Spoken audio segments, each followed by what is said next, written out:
11 by Sandra Cisneros. What they don't understand about birthdays and what they never tell you is that when you're 11, you're also 10 and 9 and 8 and 7 and 6 and 5 and 4 and 3 and 2 and 1. And when you wake up on your 11th birthday, you expect to feel 11, but you don't. You open your eyes and everything's just like yesterday, only it's today. And you don't feel 11 at all. You feel like you're still 10 and you're underneath the year that makes you 11. Like some days you might say something stupid and that's the part of you that's still 10. Or maybe some days you might need to sit on your mama's lap because you're scared and that's the part of you that's 5. And maybe one day when you're all grown up and maybe you will need to cry like you're 3 and that's okay. That's what I tell Mama when she's sad and used to cry and maybe she feels 3. Because the way you grow old is kind of like an onion, or like the rings inside a tree trunk, or like my little wooden doll that fits one inside the other, each year inside the next one. That's how being 11 years old is. You don't feel 11, not right away. It takes a few days, weeks even, sometimes even months before you say 11 when they ask you. And you don't feel smart 11, not until you're almost 12. That's the way it is. Only today I wish I didn't have only 11 years rattling inside me like pennies in a tin Band-Aid box. Today I wish I was 102 instead of 11, because if I was 102, I'd have known what to say when Miss Bryce put the red sweater on my desk. I would have known how to tell her it wasn't mine, instead of just sitting there with that look on my face and nothing coming out of my mouth. "Whose is this?" Miss Bryce says, and she holds the red sweater up in the air for all the class to see. "Whose?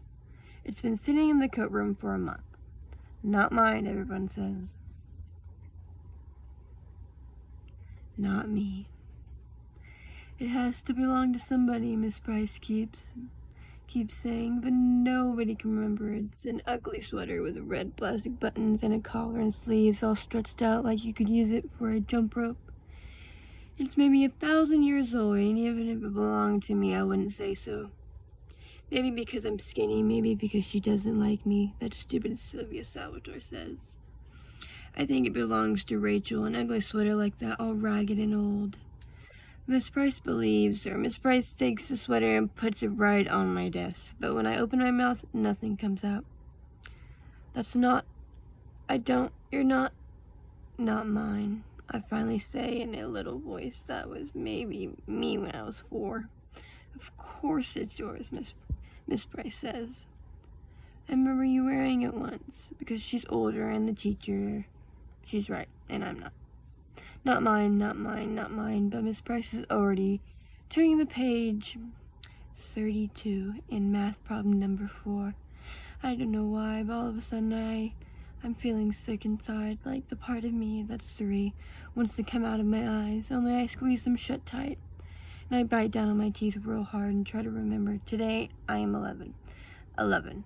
Mama is making me a cake for tonight, and when Papa comes home, everybody will sing happy birthday to you. And when the sick feeling goes away and I open my eyes, the red sweater is still sitting there like a big red mountain. I move the red sweater to the corner of my desk with my ruler. I move my pencil and books and eraser as far from it as possible. I even move my chair a little to the right. Not mine, not mine, not mine. In my head I'm thinking, how long till lunchtime, how long till I can take the red sweater and throw it in over the schoolyard fence, or leave it hanging on a parking meter, or bunch it up in a little ball and toss it in the alley, except when math period ends, Miss Bryce says loud and in front of everybody, "Now Rachel, that's enough," because she sees I've shoved the red sweater to the tip corner of my desk, and it's hanging all over the edge like a waterfall, but I don't care. "Rachel," Miss Bryce says. She says it like she's getting mad. "You put that sweater on right now and no more nonsense." "But it's not now," Miss Bryce says. This is when I wish I wasn't 11, because all the years inside me, 10, 9, 8, 7, 6, 5, 4, 3, 2, and 1 are pushing at the back of my eyes. When I put one arm through one sleeve of the sweater that smells like cottage cheese, and the other arm through the other, and stand there with my arms apart like if the sweater hurts me, and it does, all itchy and full of germs that aren't even mine. That's when everything I've been holding in since this morning, since when Miss Price put the sweater on my desk finally lets go, and all of a sudden I'm crying in front of everybody. I wish I was invisible, but I'm not. I'm 11 and it's my birthday today, and I'm crying like I'm 3 in front of everybody. Put my head down on my desk and bury my face in my stupid clown sweater arms. My face all hot and spit coming out of my mouth because I can't stop the little animal noises from coming out of me until there aren't any more tears left in my eyes. It's just my body shaking like when you have the hiccups and my whole head hurts like when you drink milk too fast. The worst part is right before the bell rings for lunch, the stupid Phyllis Lopez, who's even dumber than Sylvia Salvador, says she remembers the red sweater is hers. I take it off right away and give it to her. Only Miss Price pretends like everything's okay. Today I'm 11. There's a cake Mom is making for me tonight, and when Papa comes home from work, we'll eat it. There'll be candles and presents, and everybody will sing, happy birthday to you, Rachel, only it's too late. I'm 11 today. I'm 11, 10, 9, 8, 7, 6, 5, 4, 3, 2, and 1. But I wish I was 102. I wish I was anything but 11, because I want today to be far away already. Far away like a runaway balloon, like a tiny O in the sky, so tiny you have to close your eyes to see it.